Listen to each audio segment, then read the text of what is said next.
I told him, Oscar, take BART if you're going to go to San Francisco. There's too many people.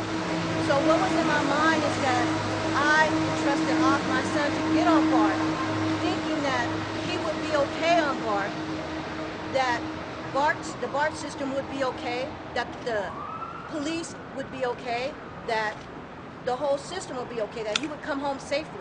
Never did I expect to get a call in the morning to say that my son had been shot, that he had been killed, that he had been murdered. Never did I expect to get that. I wake up every night thinking, what if I wouldn't have asked my son to instructed my son to get on BART? What would have happened? But I can't change any of that. But I know one thing that needs to be changed is the police brutality that goes on. That's right. You know, there's killings, senseless killings by officers for no reason. You know, I think about the 7-year-old girl who was killed. I think about the Mexican guy who was killed. I think about Sean Bell who was killed. Senseless killings. And there is no reprimand for these killings. And we as a society have accepted the killings, saying that our black and our brown young men are worthless and they're worth nothing. And so if they're killed, our excuse will be they're going for their waistband. And it's a totally poor excuse. Every one you see, every murder that you go look at almost with the brown and the African American young men is because the police are saying that they're going for their waistband. Something has to change. I'm crying every night and every day. It was a senseless killing. And I tell you one thing, if it would have been turned around where it would have been 2 people that killed someone there and there was another aggressor, they both would have been charged.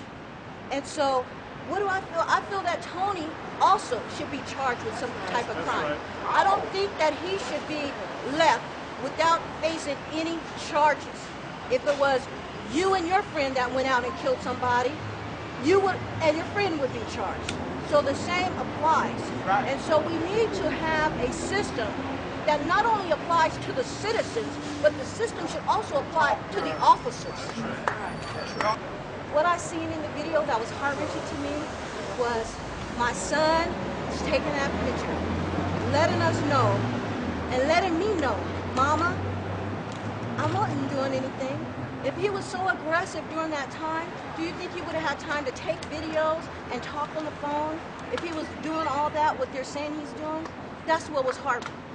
That he's still speaking to me, letting me know, Mama, I didn't deserve it, but he gave it to me.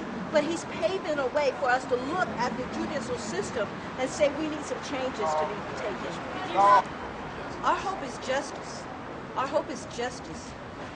And our hope is that this does not continue to happen to the brown and black races as it is happening. I hope that the police stations all around would change the racial profiling that's taking place. Have you spent any time in court looking at Johannes Mehserle? No, I'm praying for Johannes Mehserle.